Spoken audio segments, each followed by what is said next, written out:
Welcome back, everybody, to another reaction video. Today, we're going to be looking at another Tharoor. Hopefully, I said his name correctly. We're going to be taking a look at another one of his videos, or at least a video where he stars in. We're looking at the Tharoor Guide to Indian English. Apparently, there's been a lot of loan words that have come from India, and it's made its way into English all around the world. This video has been recommended to me several times now, and I'm finally getting around to actually watching it and giving my input, and hopefully you all enjoy. So let's get into it and learn a little bit. There are these Indian words which don't exist in any Indian language and don't exist in any other form of the English language, like brinjal. Brinjal. So in the Western world, it's eggplant, right? And in India, there is no Indian language where it's called brinjal. It's called Bangan, it's called Vaidarinya in Malayalam, Begun in Bangla. Yeah. But you can't have anyone saying brinjal except in Indian English. Indian English? It's brinjal, eggplant, but only Indian English uses it? Wait. Indian English?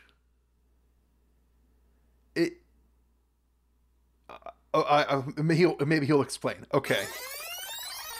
You've introduced India to many words like rhodomontade and farrago and hippo.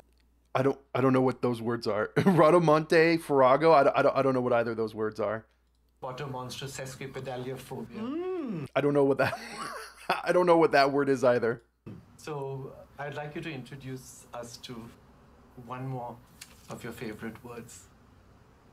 Well, you know, when a kid asked me that at a gathering in a school in Trivandrum, I told him the word that I would introduce him to was to read.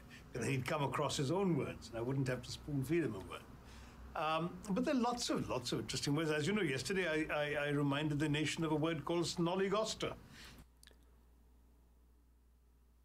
Snollygoster? I've never heard of this, which is an 1845 American concoction. I guess we're going to learn about it. Which is an 1845 American concoction, meaning a shrewd and unprincipled politician.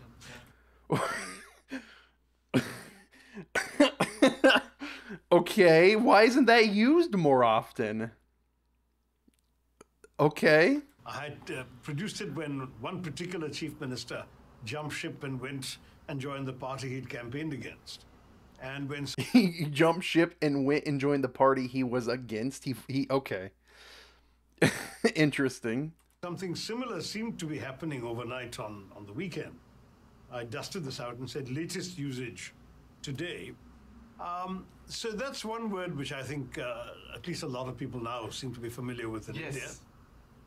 Another word that I've been fond of in the sense that I feel it could be used more often, especially in our politics, is defenestrate. Defenestrate means literally to throw out of the window, but it's meant to be used to simply mean to reject, to discard, to expel, all of those things. I've not heard of that word either. Maybe I'm just coming off as not very well read. Defenestrate. I don't think I've ever recalled hearing that word either. For context, I do live in the U.S., so maybe these are more English words geared towards like the U.K., Britain. But I mean, snollygoster, of course, he said it was an American concoction, so and I've never heard of snollygoster before. And I love that word. I've been using it since my college days, and I'm surprised that it's not more widely used. It's not. Defenestrate. Defenestrate the political opportunists from our politics, for example, would be a good thing to do. Are there any other English words that you've invented or would like to coin? Invented or I coined? coined one or two in the Great Indian Novel. Too embarrassing to mention in public, but they never caught on, so we can But please tell us. No, I can't. Not on TV. Oh, okay. This is going to. What does that mean? Not on TV. It's too spicy. Too spicy for TV? Okay. Remain on the net as a permanent indictment. Oh, so it's and like I coined a slightly naughty word in the It Great is. Novel, which I'll whisper to, and you can go and look it up later, but you won't catch me saying it. Okay, all right. But then I also... I'm curious to know what that word is. Let me know down below what that word is, please. Coined a term which I wanted to see getting more popular, which is not really a new word particularly, but as Minister of State for External Affairs, I suggested in a couple of speeches that India was moving on beyond non-alignment to multi-alignment. When I said it, it kind of fell with a thud, and no one took it seriously, and no one quoted it and got no attention. Now it's come back into vogue, and I was complimenting my friend, the Foreign Minister, Jaishankar, that in one of his speeches, he used the term multi-alignment. So 10 years after I had tried and failed, it may be coming into circulation. I actually knew that one. That's fantastic. That's an exclusive for the English Nut. There you are for the English Nut. Thank you so much. Now, another subject which is close to your heart is about the British looting India. And Okay, so now this is where we're going to be talking about how a lot of words came from India apparently and made it into the English lexicon. And loot is apparently one of the words as well. I knew that. Someone had mentioned that before, and I think my very first reaction video, surprisingly enough. But yeah, interesting. loot is one of the words that you have written and spoken about in the past. Could you talk to us about some of the other words that the British have looted from India? Oh God, there are so many. I mean, there must be, without exaggeration, close to 1,000 words in the complete the big fat Oxford English Dictionary that have come from Indian languages. But some I wouldn't really count as English words because they're very obviously unchanged Indian words that they put in. Some, however, though very much current in English usage, and many English people don't realize have come from India, to the Indian ear are very obviously Indian, like jungle, bungalow. Wait. What? Jungle and bungalow are Indian words? You know, things that guru, yoga. I knew guru and yoga. I mean, many people, oddly enough, in the Western world don't realize that these words have come from Indian languages. But then there are the really surprising ones, words that don't actually look or sound Indian the way the British pronounce them, which are actually derived from, and then of course mispronounced, Indian words. So one that I particularly was struck by when I discovered it about 10, 15 years ago was shampoo. Because shampoo came from the British saying shampoo when they got their servants to wash their hair. So press and knead and rub your hair is shampoo. Everything was an That's really cool, actually. imperative. And then I'm going for a shampoo became I'm going for a shampoo. And that's how shampoo came into being. I believe a Bengali by the name of Sheikh Din Muhammad took it to... And he actually set up an entire series of salons or spas Wow, that's cool. where he offered the shampoo, exactly. Wow. Sheikh Din Muhammad from Bihar, actually, but What? Bihar was Okay, so what was soap called prior to that? Probably just soap, I guess, and then just because the correlation and connection of it being like specifically like rubbing soap into the hair or just rubbing the hair in general, it just got adopted into it. Weird. Okay. the Bengal presidency. That's You what like to happened. take credit for everything. You should. The other one was cash, which comes from Tamil. What? I mean, I had no idea that cash came from. I mean, I could guess that mulligatawny soup was actually mulligatawny, which simply means hot pepper water. And I've that's never heard of that. Tamil. But Mulligatawny that soup. cash had come from a Tamil word was a discovery to me.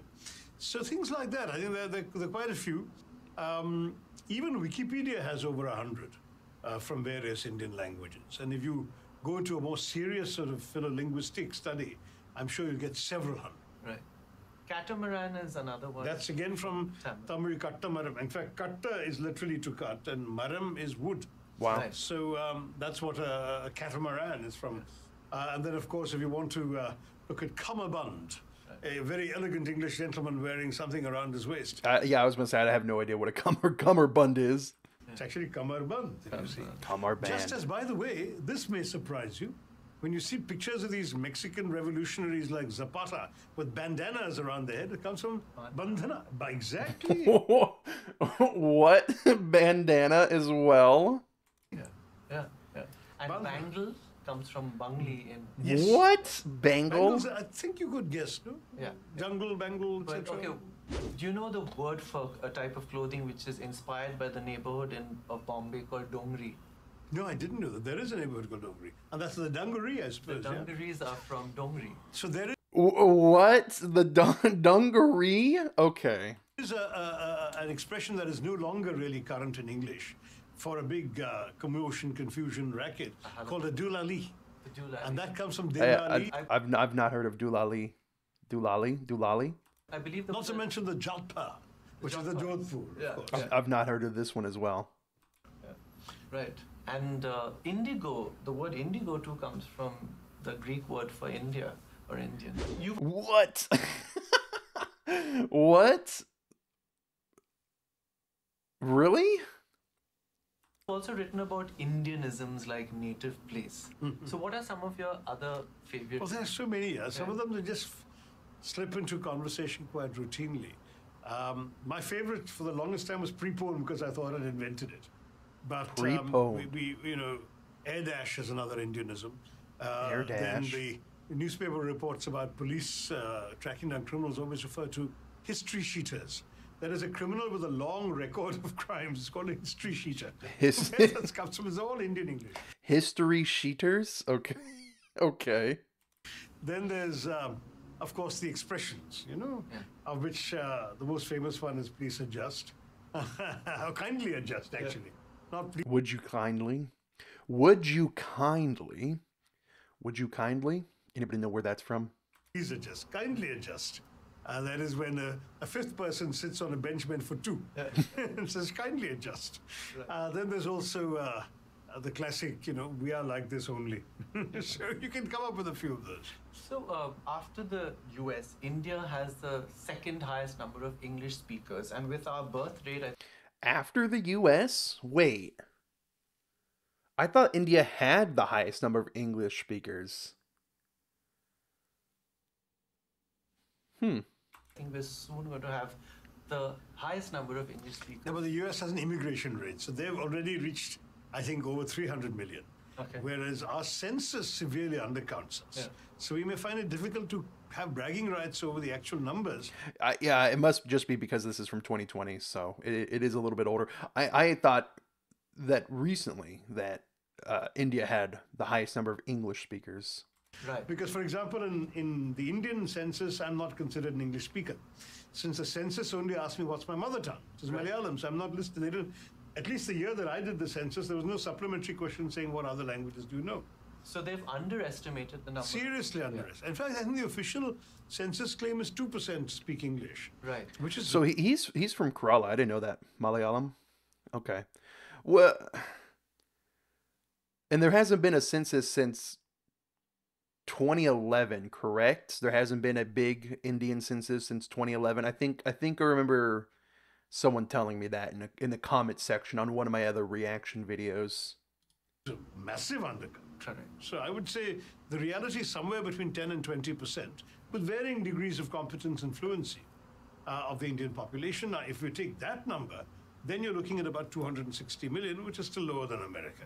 So, but I think that with our birth rate, we are going to, exceed. All right, good for you and your faith in our birth rate. So anyway, because that brings me to the next question, which I want to ask you.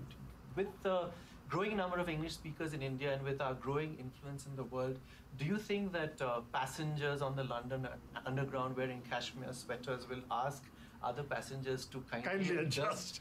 Will New Yorkers ask their meetings to be preponed? And will tanned Torontonians describe their complexion as wheatish? Wheatish. Wheatish. Oh, that's a good one. Do you think that these words will find their way into the rest of the world? No, actually, no. I'll tell you what. What are the strengths as well of English? I think they're just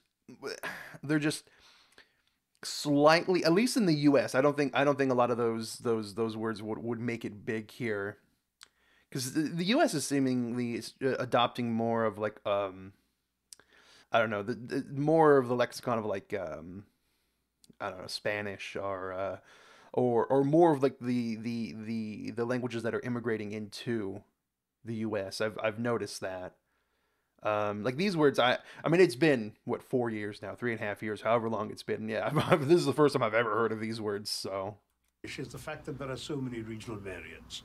That there's a very distinctive Australian English, which even New Zealanders can tell apart from a New Zealander's English, though we probably can't. And there are real distinctions between the English spoken around London and the English spoken around Yorkshire, let alone Scotland or Ireland.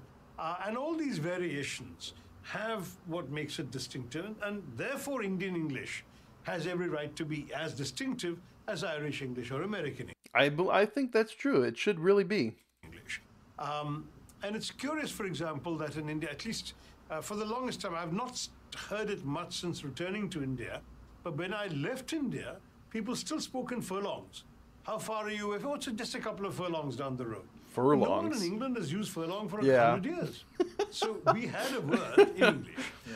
Then there are these Indian words which don't exist in any Indian language and don't exist in any other form of the English language, like brinjal. Right. So in the Western world, it's eggplant, right? And in India, there is no Indian language where it's called brinjal. It's called bengan, it's called vaidarinya in Malayalam, begun in Bangla. Yeah. But you can't have anyone saying brinjal except in Indian English. Right. So where did it come from? I haven't looked it up. But the fact is, it's an Indian English word that only exists in Indian English.